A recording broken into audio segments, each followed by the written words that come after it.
అమ్మా సుమతి, లోపల గొడుగుంది పట్టరమ్మా. అక్క, పెదబాబు గారికి గొడుగు కావాలంట. అక్కడుందమ్మా, తీసుకెళ్ళు. నాకు వేరే పని, నువ్వే తీసుకెళ్ళు.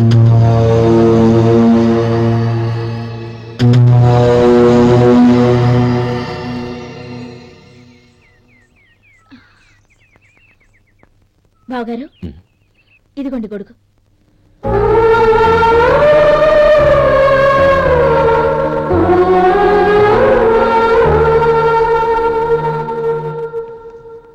నమస్కారం పెద్దాయన. ఇక్కడేం చేస్తున్నారు? ఏం లేదు, మా ఆఖరి తమ్ముడు శేఖరం డాక్టర్ చదవడం పూర్తయింది. ఇంకో వారం రోజుల్లో వస్తున్నాడు. వాడి కోసం హాస్పిటల్ సిద్ధం చేయిస్తున్నాను.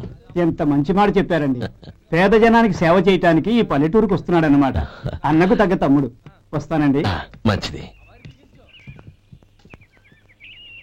అయ్యా, తమరి దయ వల్ల అమ్మాయి పెళ్లి కుదిరింది. అలాగా, మంచిది. వచ్చే నెల 15వ తేదీ ముహూర్తం. ఓహో, తమరి కుటుంబంతో సహా దయచేయాలి. అలాగే. అమ్మా, ఆశీర్వాదం తీసుకుని 10 కాలాల పాటు పిల్లా పాపంతో చల్లగా ఉండమ్మా. మరి మేము వస్తామయ్యా. ఉండండి ఒక్క నిమిషం. అమ్మా సుమతి, దేవుడి దగ్గర ఉన్న కుక్కమరిని తీసుకురామ్మా. అవును, అబ్బాయి ఏం చేస్తుంటాడు? రైస్ మిల్లులో గుమస్తాగా పనిచేస్తున్నాడండి. ఎవరి మిల్లులో? వెంకయ్య గారి మిల్లులోనండి. అమ్మా సుమతి, కుంకుమేదమ్మా.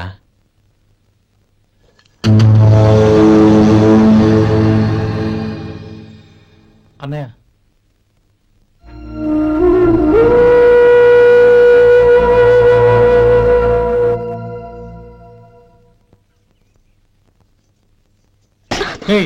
ఏంటిది?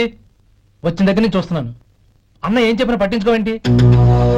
అసలు మా అన్నయ్య గురించి ఏమనుకుంటున్నావు? ఆయన ఏం చూసుకునే నీకు ఎంత పొగరు? గోపి, ఏంట్రా ఆ మాటలు? అమ్మా, నువ్వు లోపలికి వెళ్ళు.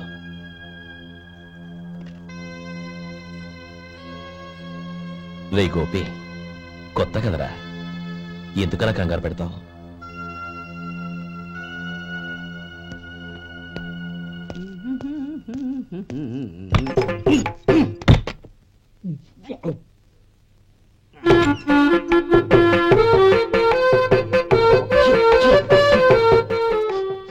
ఏంటయ్యా, ఎలక తెచ్చిన వాసన వస్తుంది?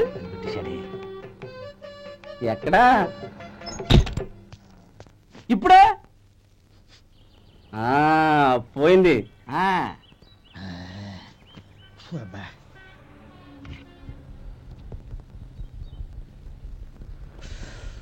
ఏమయ్యా, కాలు ఇలా ఊగుతూ ఉంటే టిఫిన్ ఎలా చేసేది? నా కాలు ఊగడానికి నువ్వు టిఫిన్ చేయడానికి ఏంటి సంబంధం? నేనంటుంది నీ కాలు గురించి కాదయ్యా, మరి ఈ కాలు గురించి. ఆ ముక్క ముందే చెప్పొచ్చుగా. ఉడతలో పిగేసిన తాట్యంకలాగా బొచ్చు నువ్వును. ఒరే సొంటి, ఆడి కింద ఒత్తిట్టు. అలాగే.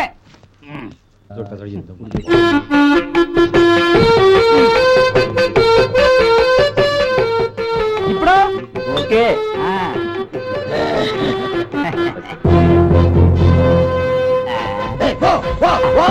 ఎన్నిసార్లు చెప్పాలి నీకు? ఒకసారి బుద్ధి లేదు. కడుపు గడ తిన్నావు, గడి తిన్నావా? పో పో పో పో పో. అబ్బా,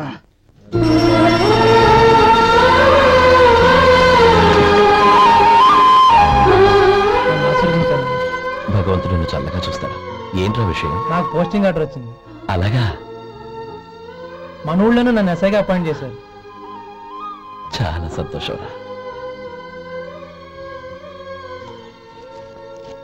అన్నయ్య, నాకు కాదురా, ముందు మీ ఆవిడికి పెట్టావు. ఇదంతా అమ్మాయి దృష్టం. నీకు ఉద్యోగం రావాలని ఎన్ని నోములు నోచిందో, ఎందరు దేవుళ్లకు మొక్కిందో. వెళ్ళి మీ ఆవిడికి పెట్టావు.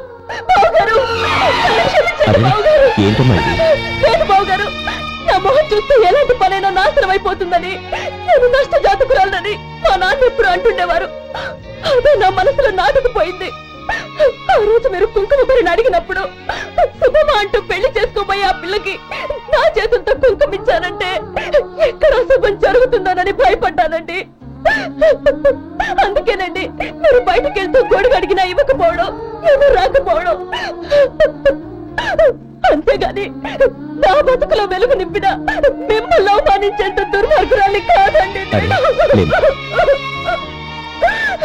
ఏంటమ్మా ఇది? చిన్నపిల్లల లేదండి, నాకు అదృష్టం ఉందని, నా పూజకు ఓ విలువ ఉందని మొట్టమొదటిసారి అందు మీరే. ఈ క్షణమే నా ప్రాణాలు పోయినా పర్వాలేదు బావగారు, ఆ ఒక్క మాట చాలు. ఊరుకో. మంచి చెట్లకు మనుషులే కారణమైతే ఇక గుళ్ళెందుకు, దేవుళ్ళెందుకు? పిల్లెదురొస్తే అశుభం అని, నక్కతోక తొక్కితే శుభమని అంటారు. అలా అయితే అందరూ ఇళ్లలో నక్కల్నే పెంచుకోవచ్చుగా. అలా ఎందుకు చేయరు? మంచి చెడు అన్నది మనుషుల మనసుల్లో ఉంటుందమ్మా, ఆశీర్వదించే చేతుల్లో కాదు. ఇక మీదట నేనెప్పుడూ నీ కళ్ళలో నీళ్లు చూడకూడదు, సరేనా? రే, అమ్మాయికి తీపి తినిపించు.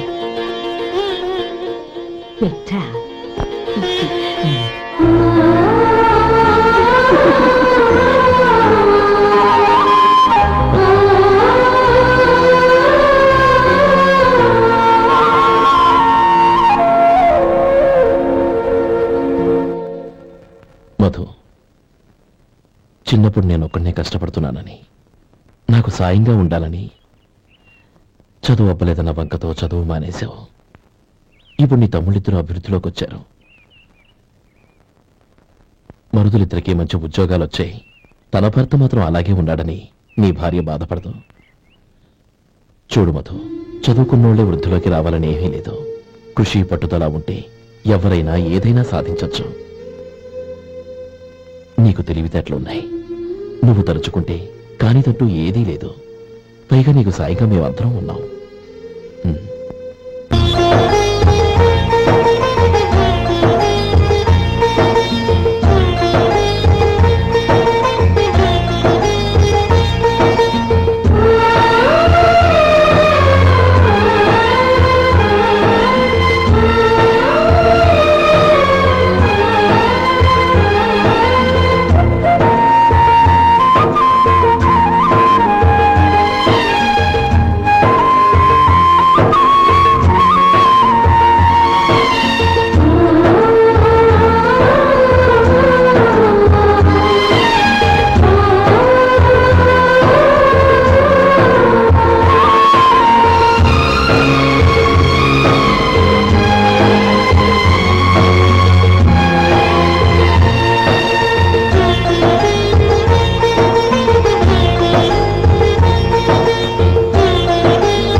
బాబు రా. నమస్కారం అండి. వచ్చే వారి నుంచి 100 పచ్చడి బాటిళ్లు, 100 మసాలా ప్యాకెట్లు ఎక్కువేయండి. అలాగేనండి. మార్కెట్ లో మీ ప్రోడక్ట్స్ కి మంచి పేరు వచ్చింది. చాలా సంతోషం అండి. వస్తానండి. Best of luck.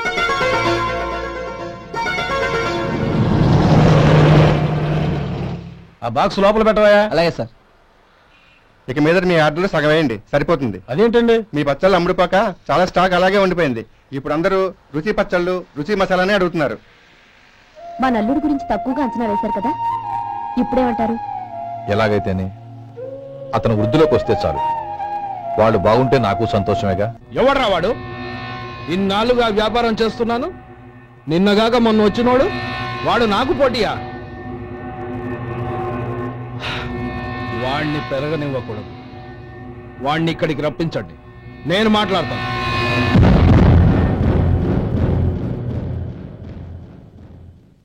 నమస్కారం అండి. రమ్మన్నారంట? నీ పచ్చళ్ళ కంపెనీ మూసేయాలి. నీకెంత కావాలి? 5 లక్షలు ఇస్తాను. చాలా? 5 లక్షలు కాదు, 50 లక్షలు ఇచ్చినా నా కంపెనీ మూయడం జరగదు. బాగా ఆలోచించుకొని చెప్పు. ఈ వ్యాపారంలో పుట్టి పెరిగినోణ్ణి, నాతో పోటీ పడకు.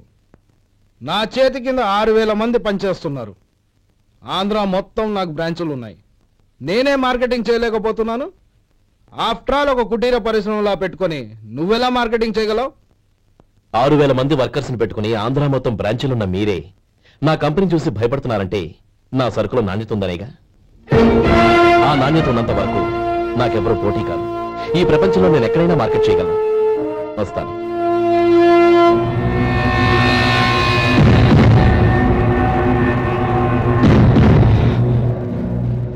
ఇక్కడ ఏం లేదండి, ఇక్కడ ఏం లేదండి.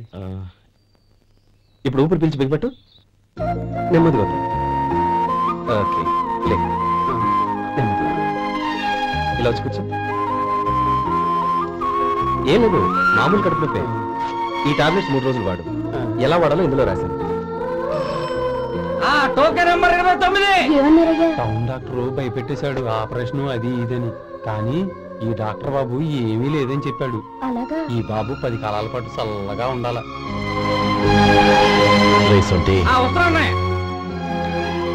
రే, భగవంతుడి దయ వల్ల తమ్ముడు హస్తవాసి మంచిదని అప్పుడే పేరొచ్చిందిరా. తమ్ముడిని దగ్గరుండి జాగ్రత్తగా చూసుకో. పని హడావుల్లో పడి వేళకు భోంచేయడము. అబ్బే అదే లేదన్నయ్య, 1 గంటకల్లా పేషెంట్ కట్టు, భోజనం పెట్టు. అది అలా జాగ్రత్తగా చూసుకో. నేను చూసుకుంటాను కదన్నయ్య, నువ్వు వెళ్ళు.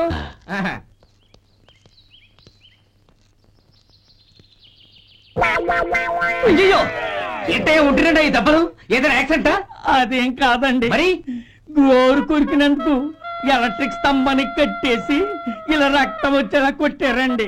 ఊరు కొరికినందుకు ఎలక్ట్రిక్ స్తంభాన్ని కట్టేసి ఇంతలా కొడతారా?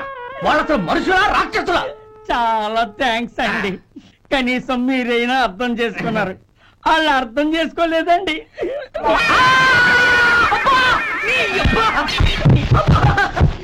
గోరు కొరకడం అంటే ఇదా? నిన్ను కొట్టడం కాదురా, నిలువురా నరికేయాలి.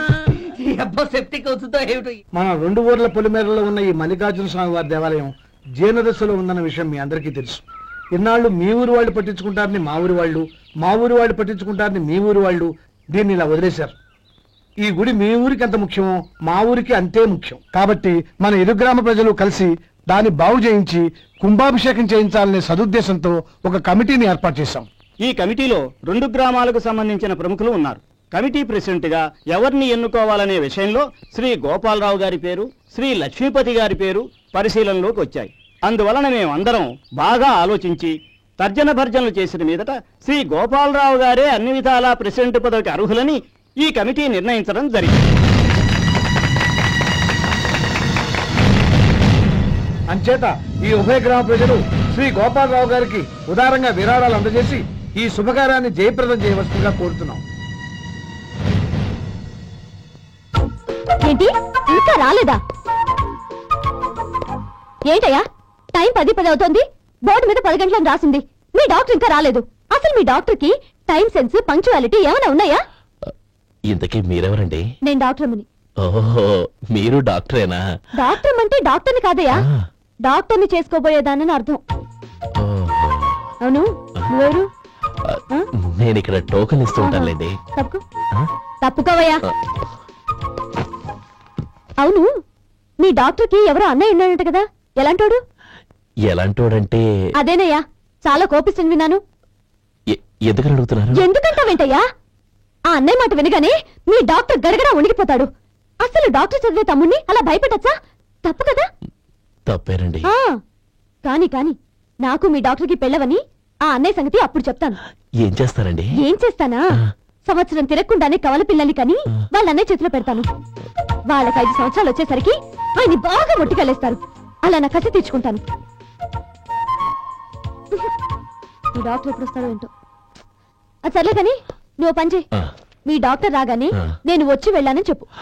నేను అంటే ఓ, నా పేరు చెప్పలేదు కదా, నందిని. ఏం చెప్తావు? అదేనండి, నందిని గారు వచ్చి వెళ్ళారు అని చెప్తాను. గుడ్, పైకిస్తావు.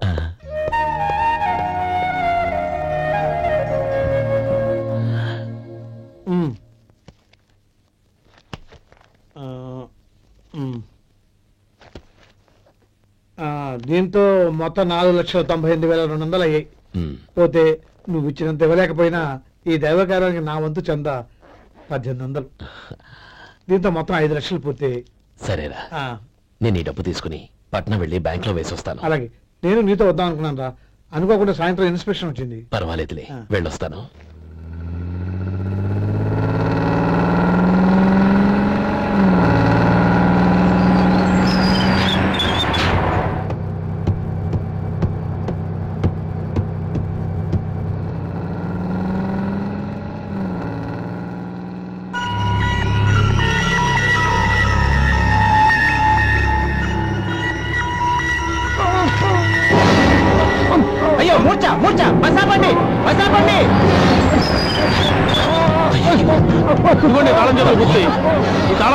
పెట్టండి. వీటి వల్ల ప్రయోజనం లేదు. నాలుగు కలుసుకోకుండా పళ్ళ మధ్య పెట్టడానికి గట్టిగా ఏదైనా ఉంటే ఇవ్వండి.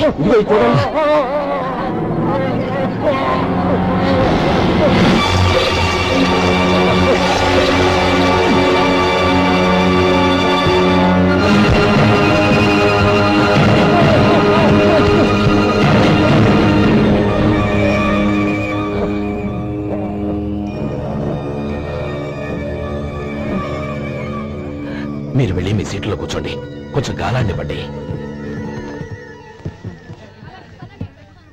ఇప్పుడు ఎలా ఉంది బాబు?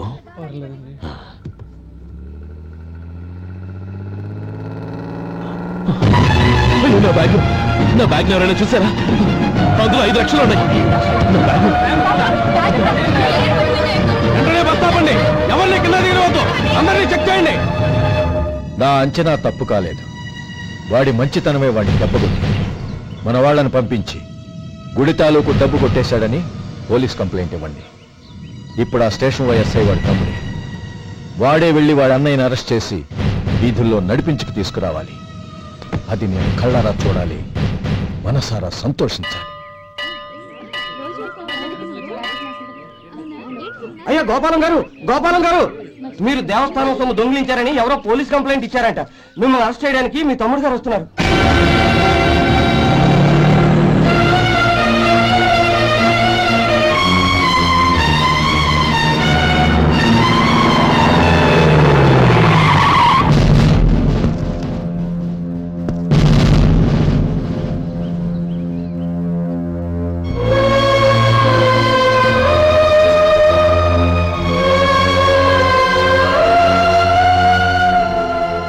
చూడు గోపి, ఎప్పుడు నువ్వు ఉద్యోగంలో చేరావో అప్పుడే తన పరానే తేడా మర్చిపోవాలి.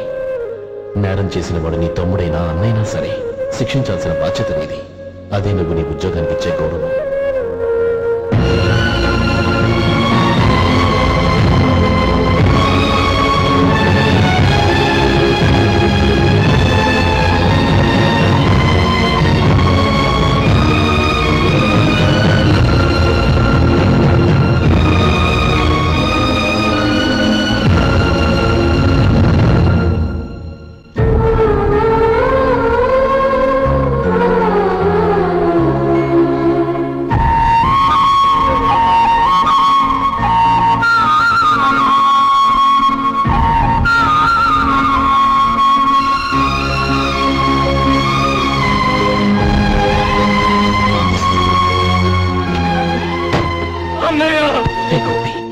ఏమిట్రా ఇది?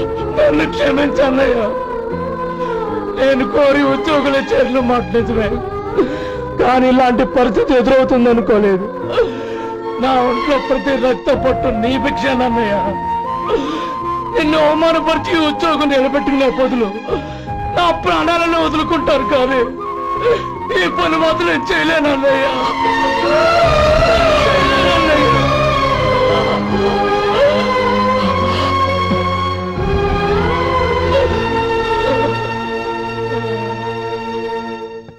ఏరా, ఇన్నేళ్లు కష్టపడి సంపాదించిన ఉద్యోగానికి రాజీనామా చేస్తావా? కనీసం నీ పెళ్ళాం ఏమనుకుంటుందోనని ఆలోచించావా? ఇందులో అనుకోవడానికి ఏముంది మామగారు?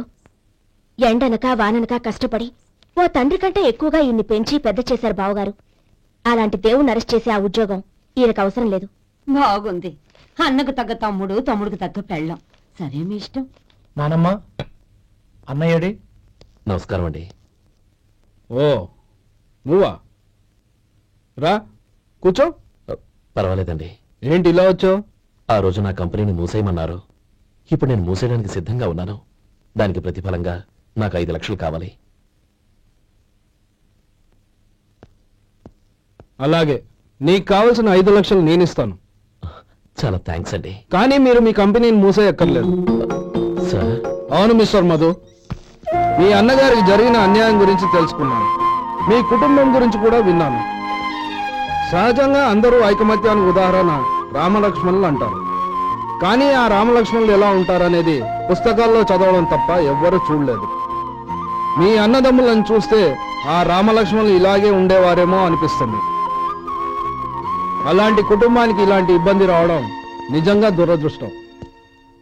రామునికి హనుమంతుల్లా కాకపోయినా ఏదో ఉడతా భక్తిగా నా వల్ల వీలైన సహాయం ఈ 5 లక్షలు తీసుకో. మీ కంపెనీ పేరు మీదే అన్ని సరుకులు తయారు చేయండి. నేను వాటిని ప్రపంచమంతా మార్కెటింగ్ చేస్తాను. సార్ మీ రుణం ఉంచుకోను, తొందరలోనే తీర్చేస్తాను. స్నేహితుల మధ్య రుణాలేంటి మధు? We are friends.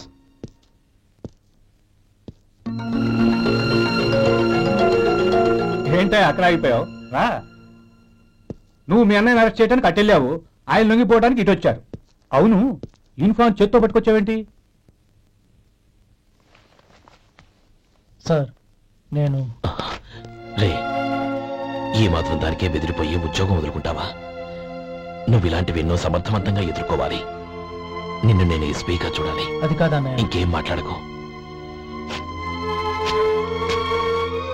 ఇన్స్పెక్టర్ గారు, నన్ను లాకప్లో పెట్టండి. ఆగండి సార్, ఆ డబ్బు ఎక్కడికి పోలేదు, నేనే తీసి జాగ్రత్త చేశాను. ఈ విషయం అన్నయ్యకి తెలియక బ్యాగులో డబ్బు కనబడకపోవడంతో అది పోయిందనుకున్నాడు. నేను పట్నం నుంచి వచ్చేసరికి జరిగిన గొడవంతా తెలిసింది. రే మధు, జరిగిన దానికి నన్ను క్షమించనయ్యా. ఇంటికి వెళ్ళాక అన్ని వివరంగా చెప్తాను. సార్, ఇదిగోండి 5 లక్షలు. ఇది కమిటీ వాళ్ళకి అప్పగించి ఈ కేసు కొట్టేయండి సార్. భలే వాడివయ్యా, తీసినప్పుడు ఒక మాట ఆయనతో చెప్పుండొచ్చుగా. అనవసరంగా పెద్ద స్టేషన్ వరకు రప్పించావు. Sorry sir. అన్నయ్య, మీరు ఇంటికి వెళ్ళండి, నేను లెక్క అప్ప చెప్పేసి వస్తానండి. అలాగే. ఎలా దెబ్బ కొట్టాలన్నా కుదరటం లేదు. అయినా వీళ్ళకు ఉన్న పళ్ళంగా 5 లక్షలు ఎలా వచ్చాయి? అదే బావా, నాకు అర్థం కావటం లేదు. నీకు అర్థమైతే ఆశ్చర్యపడాలి గాని అర్థం కాకపోతే ఆశ్చర్యమేముంది? Useless fellow.